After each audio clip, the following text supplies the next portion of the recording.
Halo, semangat pagi anak-anak yang hebat. Hari ini kita bertemu lagi di dalam tema 6 tentang energi dan perubahannya.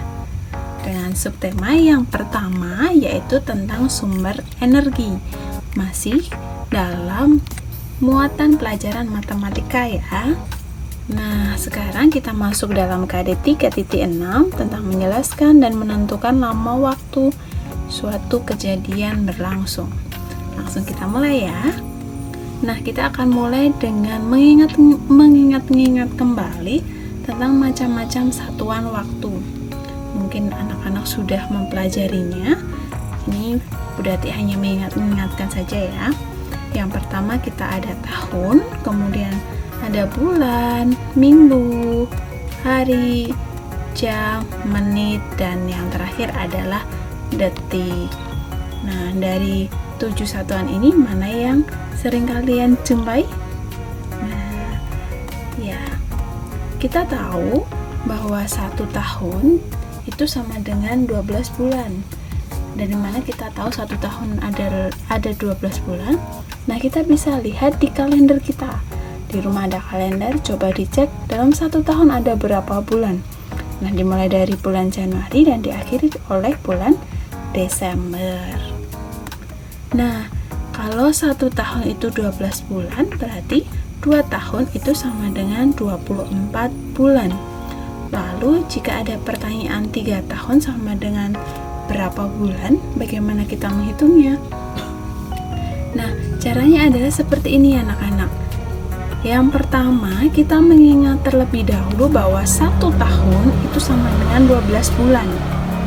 Ya, jadi jikalau ini pertanyaannya 3 tahun, berarti 3 dikalikan, ya 1 tahun tadi ada 12 bulan, maka dikalikan 12.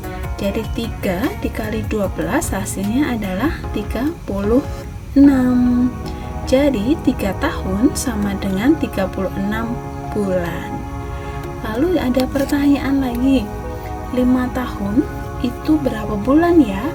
Nah, dengan cara yang sama kita bisa menghitungnya dan kita mendapati 5 dikali 12 sama dengan 60. Jadi 5 tahun itu setara dengan 60 bulan. Nah, dalam 1 bulan itu terdiri atas 28 sampai 31 hari. Nah, jumlah hari dalam 1 bulan itu tidak sama. Ini berarti sudah melampirkan tabelnya. Pada bulan Januari ada 31 hari, kemudian Februari ada 28 atau 29 hari. Nah, biasanya kita dapati 29 hari ini hanya terjadi 4 tahun sekali, atau bisa kita sebut dengan tahun kabisa. Seperti ini ya tabelnya, anak-anak bisa mempelajarinya. Kemudian, jikalau banyak hari dari Minggu sampai hari Sabtu itu adalah 7 hari, maka 7 hari ini biasanya kita sebut dengan seminggu atau 1 minggu. 1 bulan terdiri dari 4 minggu atau lebih, tergantung jumlah hari dalam 1 bulannya. Nah, kalau misalnya jumlahnya ada 28 hari, berarti ini bulan Februari, kita ambil contoh, berarti di dalam 1 bulan itu terdapat 4 minggu. Mendapatkan angka 4 minggu ini dari mana? Dari 28 hari, jumlahnya ini kita bagi dengan 7 hari. Atau 1 minggu tadi 7 hari, jadi mendapatkan 4 minggu. Nah, jika jumlahnya 31 hari, berarti dalam 1 bulan ini terdapat 4 minggu. 4 minggu ini sama dengan 28 hari, kemudian 28 hari ini mengurangkan dari 31, jadi 31 dikurangi 8, sisanya 3 hari. Jadi 31 hari ini sama dengan 4 minggu 3 hari. Kemudian tadi kita sudah belajar tentang tahun, 1 tahun 12 bulan, kemudian kita belajar tentang bulan. Nah, sekarang kita akan belajar mengenal satuan waktu selanjutnya, yaitu tentang jam. Di sini Siti sedang melihat jam dinding. Kemudian Siti bertanya kepada ibunya, pukul berapakah sekarang? Nah, seperti ini anak-anak, ternyata pukul jam yang dilihat Siti. Nah, kalau kita lihat jarum pendeknya terletak pada angka 11. Kemudian jarum panjangnya terletak pada angka 12. Nah, jarum pendek ini menunjukkan jam, sedangkan jarum panjang ini menunjukkan menit.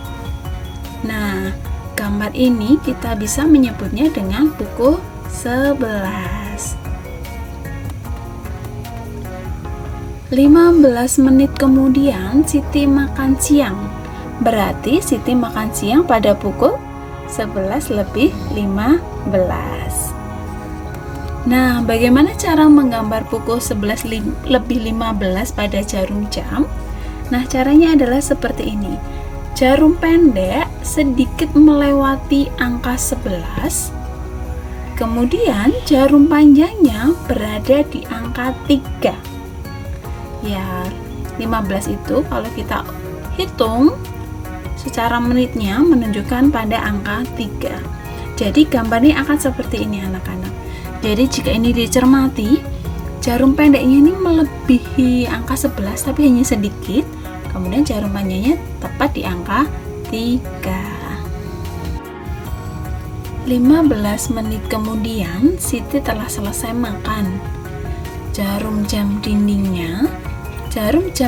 di rumahnya menunjukkan pukul 11:30. Nah, jikalau kita menggambarkan jam 11:30 akan seperti ini anak-anak. Jadi jarum pendeknya terletak di antara angka 11 dan angka 12. Kemudian jarum panjang, yaitu yang menunjukkan menit tadi, terletak pada angka 6. Angka 6 ini menunjukkan pada menit yang ke-30. Jadi gambarnya akan seperti ini. Nah, kalau kita cermati letaknya jarum pendek dan letaknya jarum panjang seperti yang tertulis pada kotak. Bagaimana? Mudah ya? Bisa ya? Iya, berarti percaya anak-anak pasti bisa. Nah, di sini berarti punya beberapa catatan. Yang pertama, dalam satu hari itu terdapat 24 jam. Kemudian pukul 00 sampai pukul 12 dimulai dari tengah malam sampai tengah hari. Nah, setelah pukul 12 siang adalah pukul 13. Jadi melanjutkan ya anak-anak.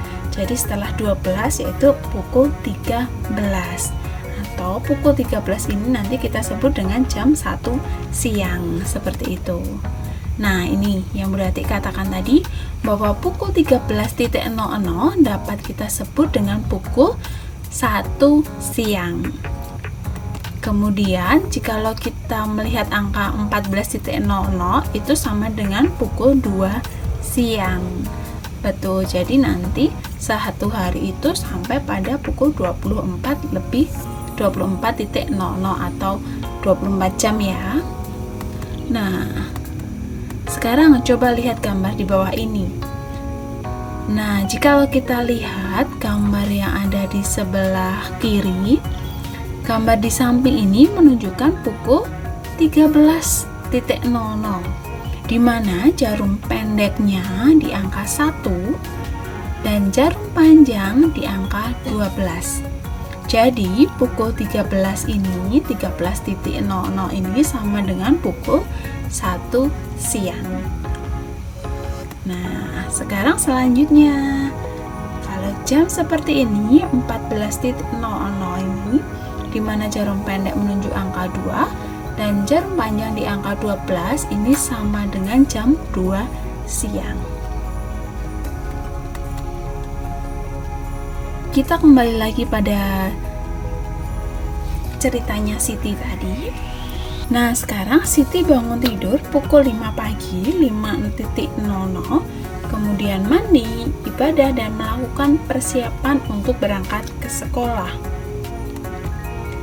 kegiatan ini berlangsung selama 1 jam. Artinya, pukul 6.00 Siti siap berangkat sekolah. Jika Siti berangkat sekolah jam 6 pagi, Siti sampai di sekolah pukul 7.00. Jadi, lama perjalanan Siti ke sekolah adalah titik-titik jam. Bisakah anak-anak menghitung kira-kira berapa lama perjalanan Siti ke sekolah? Bisa ya? Nah, kita dapatkan dari seperti ini. Ketika kita menghitung lama suatu kegiatan, kita bisa menghitungnya dengan cara menuliskan kapan kegiatan itu selesai, kemudian kita kurangkan jamnya dengan kapan kegiatan itu dimulai. Jadi kalau dalam cerita ini kegiatan selesai, yaitu Siti sampai sekolah tadi pukul 7, kita kurangkan dengan jam Siti berangkat sekolah. Jadi pukul 07.00 dikurangi 06.00. Jadi lamanya kegiatan atau lama perjalanan Siti adalah 1 jam. Begitu ya. Nah, sekarang nih Siti mulai belajar pukul 07.00, kemudian pelajaran selesai pada pukul 10.00. Lama Siti belajar ada titik-titik jam.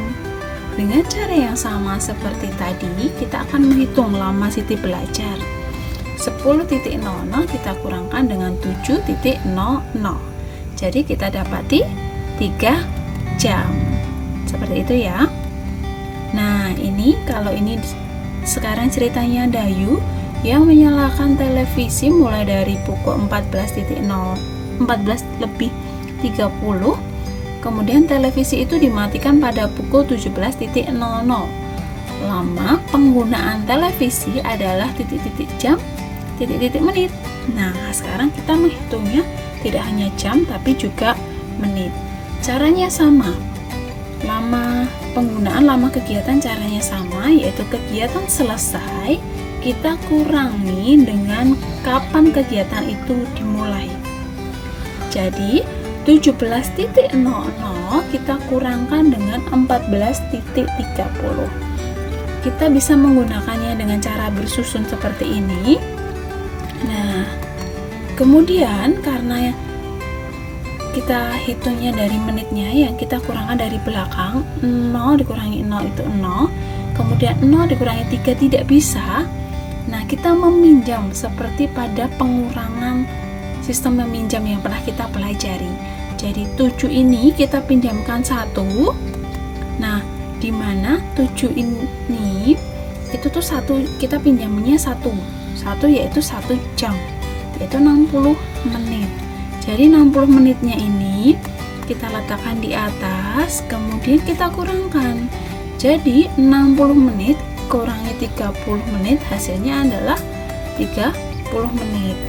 Lalu 7 ini tadi sudah dipinjam 1, jadi sekarang tinggal 6 atau 16 ya. 16 dikurang dengan 14, hasilnya adalah 2.